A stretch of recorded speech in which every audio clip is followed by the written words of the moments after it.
ગીર સોમનાથ જિલ્લાના ઉના શહેરમાં સામાજિક પ્રવૃત્તિઓમાં સક્રિય એવા 19 વર્ષીય કૃણાલ ઉર્ફે સુજલ બાંભણિયાની પાસા હેઠળ અટકાયત કરવામાં આવી છે. આરોપીને ભુજની પાલારા જેલમાં મોકલી દેવામાં આવ્યો છે. ઉના પોલીસ સ્ટેશનના ઇન્સ્પેક્ટર MN રાણાએ આરોપી વિરુદ્ધ પાસા દરખાસ્ત તૈયાર કરી હતી. જિલ્લા મેજિસ્ટ્રેટ દિગ્વિજયસિંહ જાડેજાએ આ દરખાસ્તને મંજૂરી આપી હતી. આરોપી કૃણાલ ખોડિયારનગર ઉનાનો રહેવાસી છે.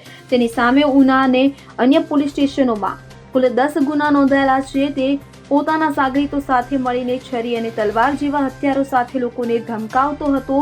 નિર્દોષ લોકોને ગંભીર ઈજા પહોંચાડી અને જાનથી મારી નાખવાની ધમકીઓ આપવી જેવા ગુનાઓમાં તે સંડોવાયેલો હતો. ત્યારે પોલીસના જણાવ્યા અનુસાર આરોપીનો જુનૂની સ્વભાવ અને ગુનાહિત પ્રવૃત્તિઓને કારણે સમાજમાં ભયનો માહોલ સર્જાયો હતો. જાહેર સુલે શાંતિ જાળવવા અને લોકોની સલામતી માટે તેની અટકાયત આવશ્યક હતી કે જેથી તેને પાસા હેઠળ અટકાયતમાં લેવામાં આવ્યો હોવાનું જણાવાયું હતું. Bureau report CN24 news. હવે જુઓ દેશ દુનિયાની તમામ ખબરો તમારી આંગળીના ટેરવે. ઉઠાવો મોબાઈલ અને Google Play Store પરથી ડાઉનલોડ કરો અમારી CN24 ન્યૂઝ મોબાઈલ એપ.